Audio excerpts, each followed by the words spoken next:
ఐబొమ్మ రవిని మరోసారి కస్టడీలోకి తీసుకుని ప్రశ్నించబోతున్నారు పోలీస్. కోర్టు మరో 3 రోజుల పాటు పోలీస్ కస్టడీకి అనుమతి ఇచ్చింది. ఇప్పటికే 5 రోజుల పాటు పోలీసులు ఐబొమ్మ రవిని కస్టడీలోకి తీసుకుని ప్రశ్నించారు. పైరసీ సైట్లు, బెట్టింగ్ యాప్లు, నిధుల లావాదేవీలు, సర్వర్స్ నిర్వహణ తదితర అంశాలపై ప్రశ్నలు వర్షం కురిపించారు పోలీసులు. అయితే పోలీసులు సంధించిన ప్రశ్నలకు సరైన సమాధానం చెప్పకపోవడంతో మరింత లోతుగా విచారించేందుకు దర్యాప్తు అధికారులు నిర్ణయించుకున్నారు. ఇందుకోసం 7 రోజుల కస్టడీ కోరుతూ తాజాగా పిటిషన్ వేశారు. దీనిపై కోర్టు 3 రోజులు అనుమతి ఇచ్చింది.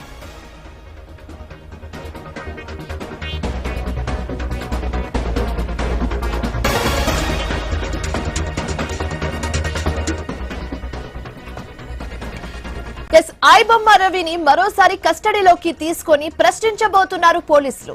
కోర్టు మరో 3 రోజుల పాటు పోలీసు కస్టడీకి అనుమతి ఇచ్చింది. ఇప్పటికే 5 రోజుల పాటు పోలీసులు ఐబొమ్మ రవిని కస్టడీలోకి తీసుకుని ప్రశ్నించిన విషయం మనందరికీ తెలిసిందే.